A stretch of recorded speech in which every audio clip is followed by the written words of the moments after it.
Hey, it's Benji Cole, son of Al Cole from CBS Radio and host of People of Distinction, the talk that gives an in-depth view of some of the most dynamic, intelligent, and successful people on the planet. Run to our website, peopleofdistinction.org for more info, or you can always email me directly at benji@alcoleenterprises.com. And on the line with us today, we have Tambi Harwood. We're going to be discussing her amazing book, I Am Not the Moon Lake Camp Killer, available for purchase through Amazon as well as Barnes & Noble. And I will say, people, Tambi was brought to our network, People of Distinction, by some of the best publishers in the business, Author Reputation Press. So if you or anybody you know have a book that you'd like moved, well, give yourself the best gift you could possibly give and move it through ARP. And you can find out more information on them at authorreputationpress.com. So without further ado, let's bring her on the line with us. Tambi, first and foremost, welcome to People of Distinction, and thank you very much for being a guest. How are you today? I'm great. Thank you, Benji. Absolutely. Well, listen, it's wonderful to have you as a guest. So glad to hear you're doing well. Nothing but continued success to you and your loved ones. And, you know, Tambi, I know we have a lot of information to cover pertaining to the book, and I'm really excited to get into it. But before we go there, let's hold off slightly. Start by telling our listening audience a little bit more about yourself and your background, please. Okay. I started writing when I was a kid, and then when I turned 40, I was like, oh my God, I've already had a whole life. I can do another whole life. What do I want to do? Mm-hmm. And my favorite thing to do is read. My favorite thing ever is read books, especially fantasy and science fiction. So I said, okay, I want to write a book. I have a whole life in front of me. I want to write a book. So I decided to write a book when I turned 40. That was about 13 years ago. I decided to write a book. I joined a group that helps, with realizing your dreams. And they said, well, what do you need to do? Do you need to take classes? I was like, no, I don't need to take classes. I just need to write. But as it turns out, I did need to take classes, and I went back and got my MFA in writing popular fiction at Seton Hill University in Pennsylvania. There you have it. Listen, that's how I wrote this book. That extra education, right? That extra practice, it can go a long way. It's all about sharpening the tools that you have. And I love the fact that you took it back there. You furthered your education and, built those skills up even more. Now, Tambi, before we go into the book, I initially wanted to go directly into it, but after that description, how could I go anywhere else? I have to start with inspiration now. So you said reading and writing has always been something you loved to do. So that's great. And of course, you got to a certain point in your life where you're like, hey, I lived an entire lifetime, the second chapter of my life. What am I developing now? What am I doing now? How am I going to, progress in other areas? So that, I'm sure, fed into the inspiration to become a creative writer. But I want to talk about this book, I Am Not the Moon Lake Camp Killer. What was the inspiration behind creating this narrative, Tambi? Well, I have to say, this is based on me playing Dungeons and Dragons with my sons, with my kids, and Dungeons and Dragons. And now they're into LARP, which is live action role play, and Warhammer, which is like Dungeons and Dragons with armies. So that's how the inspiration started, was playing Dungeons and Dragons with my kids. There you have it. Listen, it's a great place to start, right? Because it's really going to develop that imagination. I love it. Tambi, oh, yeah. Without further ado, let's talk about your book, I Am Not the Moon Lake Camp Killer. Tell us a little bit more about your narrative.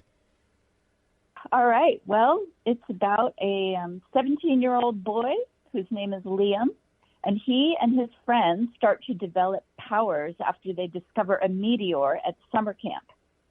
And then Liam is wrongly accused of shooting 12 campers, and he can't protect his friends from the real murderer, who is a shape-shifting alien whose ability is to steal other people's quantic powers. Make matters worse, Liam's future self has come back in time to kill Liam. Fantastic. I mean, listen, this is something taken directly out of a Hollywood film. I love it. This is wonderful. Next question here for you, Tambi.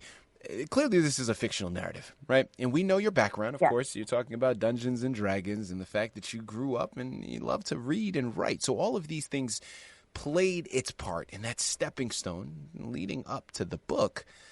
Now, my question for you, Tambi, is what was a highlight for you in writing the book? Or if not a highlight, maybe something that surprised you during this journey that you weren't anticipating? I don't know if I'd call it a highlight, but I do have a scene that I love when the kids go to a hot springs called Heart Home, and it's a naked hot springs. And so our one of our kids, his power is to teleport.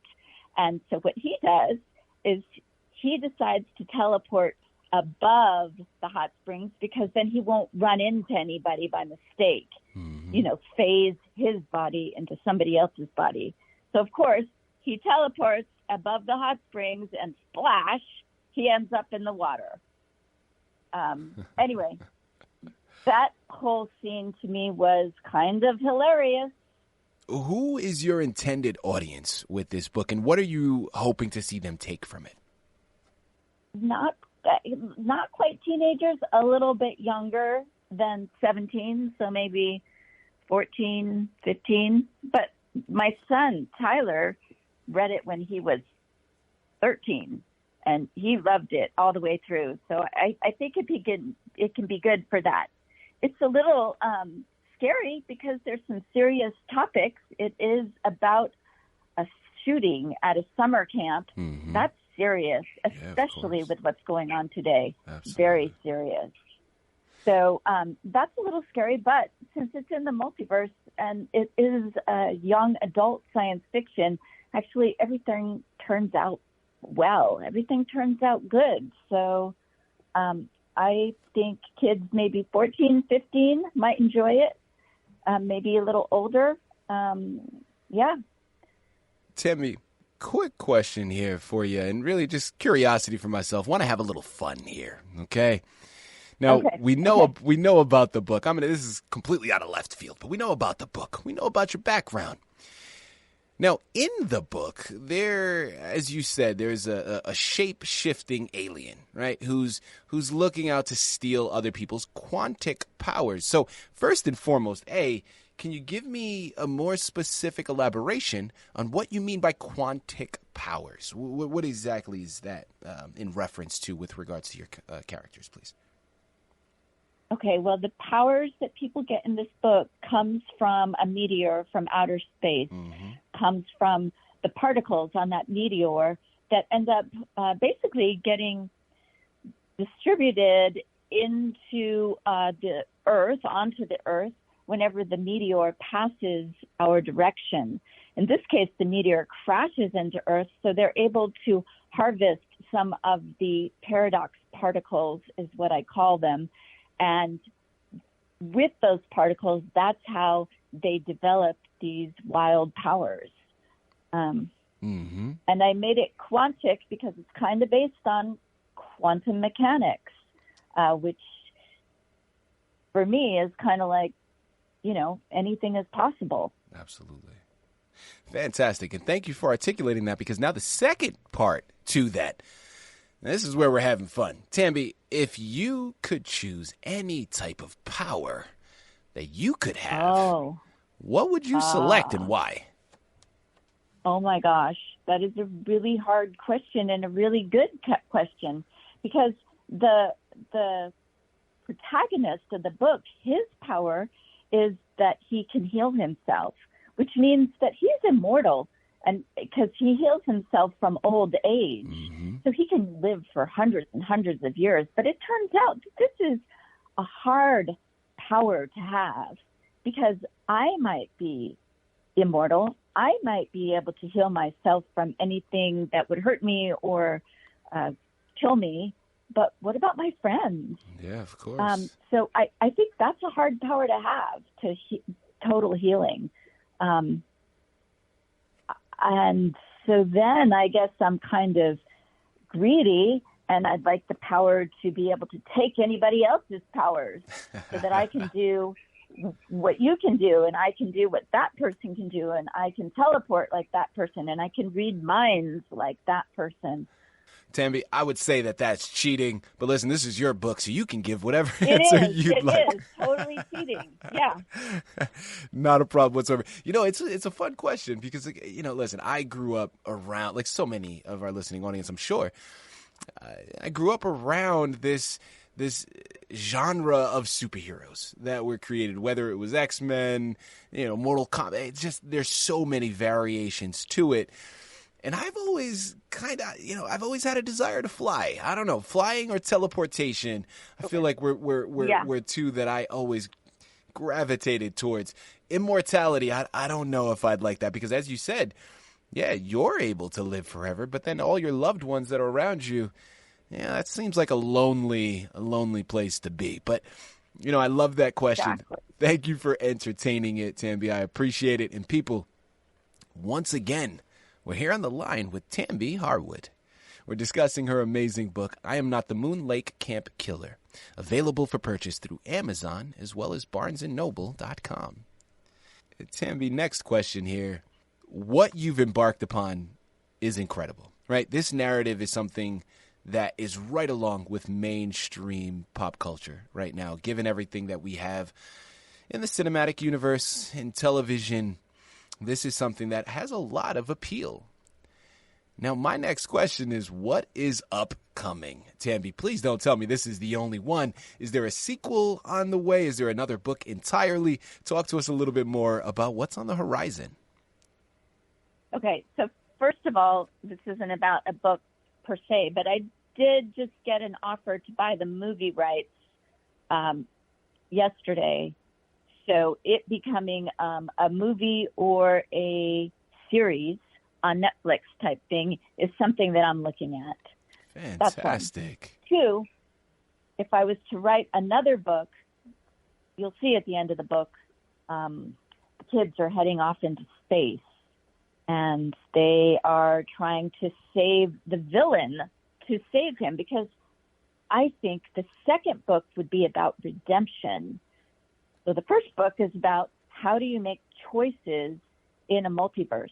How do you decide what's right and wrong? How do you decide what you want to do with your life? That's kind of what is going on in the first book. I think the second book is about redemption. People, listen, the gift that keeps on giving. Be on the lookout very shortly.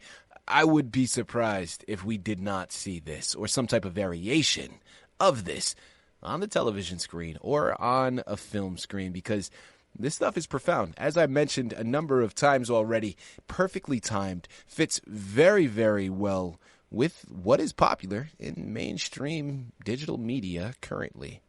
Now, Tambi, last question here. I love having this platform. As I mentioned to you in the previous call, I'm an artist myself. So I'd love to be able to utilize my platform to pay it forward, in a sense, to other artists listening in. So, Tambi, for any new writers, anybody out there that's listening in right now that's just getting started, what are some words of wisdom that you can relay to them? This is a good question. In fact, one of my kids has said that they want to write a book. What do? We met at Starbucks yesterday. That's where I wrote this book, was in Starbucks. Mm-hmm. And so I said, well, it really helps to be in a place where you don't have to think about everything else. You don't have to think about doing your chores. You don't have to think about feeding the pets. You don't have to think about what your kids are doing or what's for dinner. So I spent a lot of time in Starbucks writing this book. And then, as I said, I went back to school. I got my Master of Fine Arts in writing popular fiction.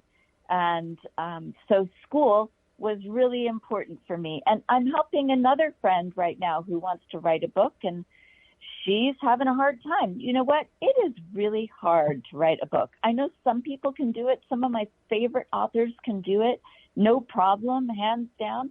But for me, it was really hard. And part of what happens is all of this self-doubt comes up. It says, what are you thinking that you can write a book?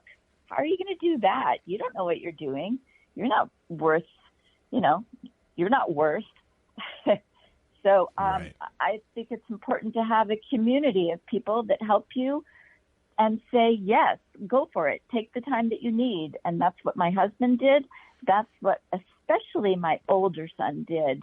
When I said, I'm going to give up, I'm not going to write this book, he said, don't give up, Mom. You can do it. I know you can do it. So finding a community, people who support you in what you're trying to do, finding a quiet place to write away from all of your daily interruptions. I guess that's what I would suggest, and getting some help, getting either going to school or joining a writing club or something, something like that, and have fun, because it's a lot of work. So you need to have fun. Absolutely. Listen, she mentioned so many powerful points. One of the big things for me is that support system. People, regardless of what industry you're in, of course, we're gearing this towards writers, but that's a wonderful piece of advice for anybody. You want to always have your support system. You want to always have your trusted relationships around you because, listen, let's be honest, it's not always the easiest to continue to push through, right? Human natures have insecurities. That is totally normal. So in those moments of insecurity, in those moments where your faith seems to waver a bit, that's when that support system is really going to help you solidify everything and help you move on forward past that barrier, past that wall of insecurity. I love it. Profound advice. And people, you know what I love even more? Is we have just completed the interview. We've discussed so much information on her book, and yet somehow we've barely scratched the surface, right? I mean, there's still so much left to be gained. Amazon, Barnes & Noble are the places you have to go. I Am Not the Moon Lake Camp Killer is the title you have to pick up.